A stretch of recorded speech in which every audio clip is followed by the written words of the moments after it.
الله أكبر الله أكبر.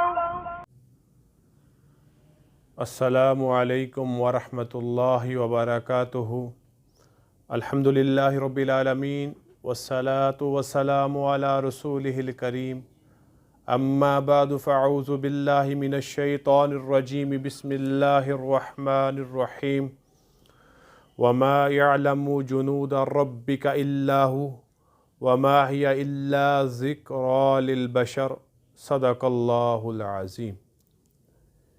سورہ مدثر کی آیت نمبر 31 تلاوت کی گئی ہے، جس میں اللہ رب العزت ارشاد فرماتے ہیں، اور تمہارے پروردگار کے لشکروں کو اس کے سوا کوئی نہیں جانتا، اور یہ ساری بات تو نوع بشر کے لیے ایک یاد دہانی کروانے والی نصیحت ہے اور بس. اللہ کی بے شمار مخلوقات ہیں جن کا علم اللہ کو ہے، اور ان مخلوقات میں سے کتنی ہی مخلوقات ایسی ہیں جن کا انسانوں کو علم ہے، اور کتنی ہی ایسی ہیں کہ انسان ان سے لا علم ہے. یہ اللہ کے علم میں ہے کہ اللہ کے مخلوقات کے لشکروں کی تعداد کتنی ہے، کیا ہے، کیسی ہے. اللہ اپنے اپنے وقت پر ان مخلوقات سے انسانوں کو آگاہ کرتا ہے، اور یہ اللہ کے لیے اللہ کی حکمت پر مبنی ہے. جب وہ چاہتا ہے وہ اس طرح کرتا ہے. آج کل کورونا کے حوالے سے مختلف قسم کی تھیوریز، مختلف قسم کے نظریات بحث و مباحثہ کا حصہ ہیں.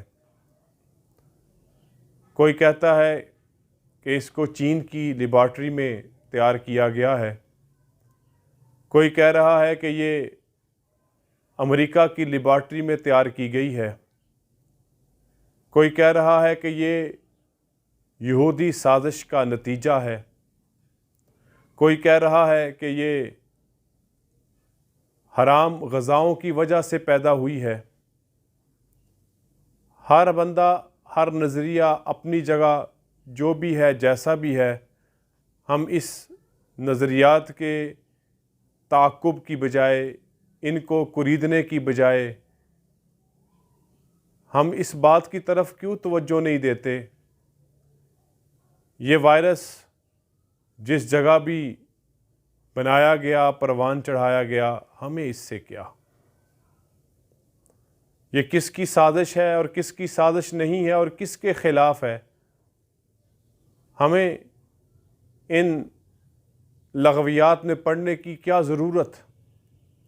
ہمیں تو اس طرف اپنی توجہ مبذول کروانی ہوگی، کیونکہ ہم اللہ رب العزت، اللہ وحدہ لا شریک کو ماننے والے ہیں، جو ہر مخلوق کا خالق ہے. کوئی بڑی سے بڑی تخلیق ہو وہ بھی میرے رب کی ہے، کوئی معمولی سے معمولی، ادنا سے ادنا، چھوٹی سے چھوٹی تخلیق ہو وہ بھی میرے رب کی ہے. اور اس تخلیق میں نفع و نقصان، ضرر اور فائدہ صرف میرے رب کے حکم سے ہے. تو لہٰذا ہم ان نظریات کے پیچھے لپکنے کی بجائے ہم اپنی تمام تر توجہات خالق کی طرف کریں. جیسے کہ میں نے اپنے پچھلے کلپ میں یہ بات عرض کی ہے کہ جہاں پر ظاہری اسباب اختیار کرنے ہیں، وہاں پر ہم نے اللہ کی طرف متوجہ ہونا ہے. تو یہ بات کہنے کا مقصد ہی یہ ہے کہ یہ مخلوقات اللہ کے لشکر ہیں، اللہ کے پیدا کردہ، اللہ کی تخلیق کے مظاہر ہیں، اور یہ اللہ رب العزت ان کا تذکرہ انسانوں کے لیے کر دیتے ہیں. مقصد کیا ہوتا ہے؟ کہ انسان اللہ کی مخلوق کو دیکھ کر اپنے خالق کی طرف متوجہ ہو کہ یہ مخلوق اگر نفع پہنچا رہی ہے تو اس کے پیچھے نفع کی کاریگری بھی اللہ رب العزت کی ہے. اگر یہ مخلوق نفع پہنچا رہی ہے تو اللہ کی طرف سے حکم ہے، اور اگر یہ مخلوق نقصان کا سبب بن رہی ہے، ضرر کا سبب بن رہی ہے، تو یہ بھی اللہ کے حکم کی وجہ سے ہے۔ مثال سنیے، حضرت ابراہیم علیہ السلام کو آگ میں پھینکا گیا، آگ کا کام کیا ہے؟ جلا دینا، لیکن وہ آگ بردوں و سلاما، ٹھنڈی اور سلامتی والی بن گئی۔ پہلی قوموں نے اور آج بھی چند اقوام نے چیزوں کی تاثیر میں نفع و نقصان دیکھا تو اس کی عبادت میں لگ گئے، اس کی عبادت میں مغن ہو گئے۔ سورج میں نفع دیکھا تو وہ سورج کے پجاری بن گئے، چاند میں نفع دیکھا، چاند کی عبادت شروع کر لی، آگ میں نفع و نقصان دیکھا تو آتش پرست بن گئے۔ الغرض اپنے بزرگوں میں سے کسی میں کچھ کرامت دیکھی تو اس کو اپنے نفع و نقصان کا مالک سمجھ بیٹھے۔ تو یاد رکھیے، یہ کورونا کچھ بھی نہیں ہے، یہ اللہ کی مخلوق میں سے ایک مخلوق ہے، اللہ کے حکم کی پابند ہے، جس کو چاہے نقصان پہنچا دے، اور اگر اللہ کا حکم ہو تو یہ نقصان نہیں پہنچا سکتی۔ یہی کورونا کی حقیقت ہے۔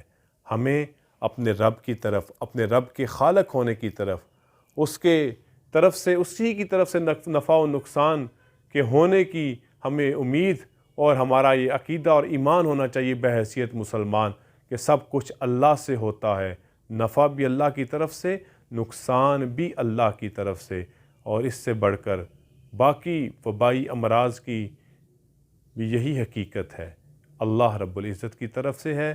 ہم احتیاط کریں اور اس خالق کی طرف متوجہ ہوں اور اپنے آپ کو اللہ کے سامنے جھکا دیں، گر گڑائیں کہ اللہ تعالیٰ اس وبا سے اور آنے والی قیامت کی صبح تک جتنی وبائیں ہیں ان سب سے ہم کو محفوظ رکھیں، اور انشاءاللہ ہر مشکل کے بعد آسانی ہے۔ تو یہ مشکل بھی گزر جائے گی، مگر ہمیں اس مشکل کی گھڑی میں اپنے ایمان کو، اپنے عقیدے کو ثابت قدم رکھنا ہے، پکا رکھنا ہے، تاکہ یہ وقت بھی گزر جائے اور ہمارے اللہ پر ایمان اور یقین بھی مضبوط ہو۔ اللہ تعالیٰ مجھے اور آپ کی عمل کی توفیق عطا فرمائے۔ وآخر دعوانا الحمدللہ رب العالمین۔ والسلام علیکم ورحمۃ اللہ وبرکاتہ۔